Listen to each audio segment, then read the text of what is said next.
351 Reserve Bank of India తన banking అనుబంధ సంస్థ ఐడిఎఫ్సి ఫస్ట్ బ్యాంక్తో ఐడిఎఫ్సి లిమిటెడ్ యొక్క రివర్స్ విలీనానికి ఆమోదం తెలిపింది.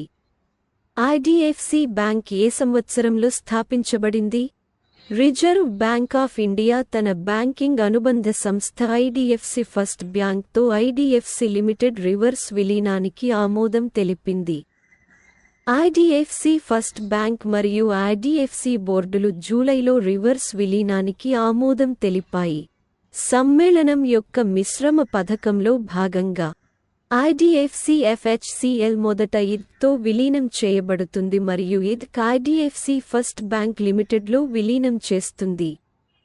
ఈ పథకం నేషనల్ కంపెనీ లా ట్రిబ్యునల్ మరియు వర్తించే చట్టాల క్రింద ఉన్న కంపెనీల సంబంధిత వాటాదారులు మరియు రుణదాతల నుండి సహా ఇతర చట్టబద్ధమైన మరియు నియంత్రణాపరమైన ఆమోదాలకు లోబడి ఉంటుంది. ప్రతిపాదిత రివర్స్ విలీన పథకం కింద ఐడిఎఫ్సి వాటాదారు బ్యాంకులో అతను కలిగి ఉన్న ప్రతి 100 షేర్లకు 155 షేర్లను పొందుతారు. 2 స్టాక్ల ముఖ విలువ ₹10. విలీనం తర్వాత మార్చి 2023 నాటికి ఆడిట్ చేయబడిన ఫైనాన్షియల్స్పై లెక్కించిన ప్రకారం బ్యాంక్ యొక్క స్టాండ్లోన్ బుక్ విలువ 4.9% పెరుగుతుంది. జూన్ 2023 నాటికి ఐడిఎఫ్సి తన నాన్ ఫైనాన్షియల్ హోల్డింగ్ కంపెనీ ద్వారా ఐడిఎఫ్సి ఫస్ట్ బ్యాంక్లో 39.93% కలిగి ఉంది. ఐడిఎఫ్సి ఫస్ట్ బ్యాంక్ గురించి స్థాపించబడింది అక్టోబర్ 2015. ప్రధాన కార్యాలయం ముంబై. ఎండి మరియు CEO V Vaidyanathan. Executive director Madhivanan Balakrishnan. 352 Tata Mumbai marathon 19వ ఎడిషన్కు ఈవెంట్ అంబాసిడర్గా ఎవరు నియమితులయ్యారు? 2 సార్లు పోల్ వాల్ట్ ప్రపంచ ఛాంపియన్ మరియు టోక్యో ఒలింపిక్స్ స్వర్ణ పతక విజేత Katie Moon Tata Mumbai marathon 19వ ఎడిషన్ ఈవెంట్ అంబాసిడర్గా ఎంపికైంది. ప్రోకామ్ ఇంటర్నేషనల్ ద్వారా ప్రచారం చేయబడిన ముంబై మారథాన్ ప్రపంచ athletics gold label race 2022 Eugene మరియు 2023 బుడాపెస్ట్ ప్రపంచ అథ్లెటిక్స్ ఛాంపియన్షిప్లలో మూన్ బంగారు పతకాన్ని సాధించాడు. ఇటీవలి బ్రాండ్ అంబాసిడర్ రిషబ్ పంత్. ఐడెక్స్ ultra gel plus. Deepika Padukone. Bisleri. ప్రచారం పేరు #drink it up. Kartik Aaryan Sony Sports Network ద్వారా football brand ambassador. Amrita Rai Chand Salaam Bombay ఫౌండేషన్కు ఆరోగ్య ambassador. Sourav Ganguly Tripura tourism.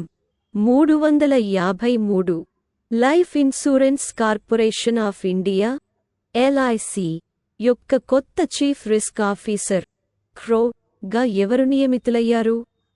Ellyse కొత్త చీఫ్ రిస్క్ ఆఫీసర్ సిఆర్ఓ గా ఎస్ సుందర్ కృష్ణన్ను నియమించింది. Krishnan chartered accountant, Reliance Nippon life ఇన్సూరెన్స్లో నాయకత్వ పాత్రల నుండి 18 సంవత్సరాల అనుభవాన్ని పొందారు. ఎల్ఐసి రెగ్యులేటరీ ఫైలింగ్లో ధృవీకరించినట్లుగా అతను ప్రతాప్ చంద్ర పైక్రే నుండి పాత్రను స్వీకరిస్తాడు. బ్యాంకింగ్ మరియు బీమా రంగంలో ఇటీవలి నియామకం Kotak Mahindra bank part time chairman CS Rajan Prakash Apte స్థానంలో. నార్త్ ఈస్ట్ ఎస్ఎఫ్బి యొక్క తాత్కాలిక ఎండి మరియు CEO Satish Kumar Kalra. Bombay stock exchange BSE chairman Pramod Agarwal SS Mundra స్థానంలో. ICICI bank executive director ED Sandeep Batra. Indifi technologies CEO Sangram Singh. 354 UN secretary general Antonio Guterres Sigrid కాగ్ను గాజాకు సీనియర్ మానవతావాద మరియు పునర్నిర్మాణ సమన్వయకర్తగా నియమించారు. ఆమె ఏ దేశానికి చెందినది? గాజాకు సీనియర్ మానవతావాద మరియు పునర్నిర్మాణ సమన్వయకర్తగా నెదర్లాండ్స్కు చెందిన సిగ్రిడ్ కాగ్నుఆన్ సెక్రటరీ జనరల్ ఆంటోనియో గుటెర్రెస్ నియమించారు. ఈ పాత్రలో ఆమె గాజాకు మానవతా సహాయ సరుకులను సులభతరం చేస్తుంది, సమన్వయం చేస్తుంది, పర్యవేక్షిస్తుంది మరియు ధృవీకరిస్తుంది.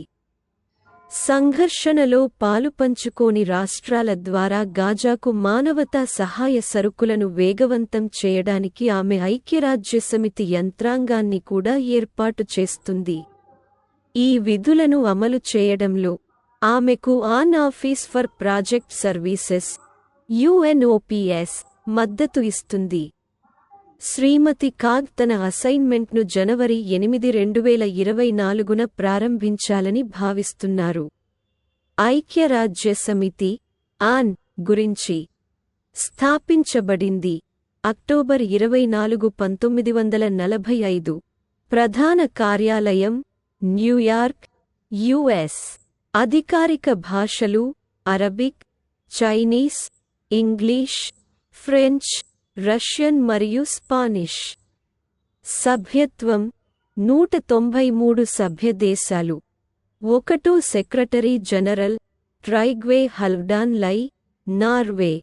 9 secretary general Antonio Guterres, Portugal. Deputy secretary general Amina J Mohammed, Nigeria. ప్రతి సంవత్సరం అక్టోబర్ 24న ఐక్యరాజ్యసమితి దినోత్సవాన్ని జరుపుకుంటారు. 355. ఇటీవల ఏ దేశం లాంగ్ మార్చ్ -11 క్యారియర్ రాకెట్ను అంతరిక్షంలోకి విజయవంతంగా ప్రయోగించింది? చైనా లాంగ్ మార్చ్ -11 క్యారియర్ రాకెట్ను అంతరిక్షంలోకి విజయవంతంగా ప్రయోగించింది. 3 ఉపగ్రహాలను ప్రణాళికాబద్ధమైన కక్ష్యలోకి పంపింది.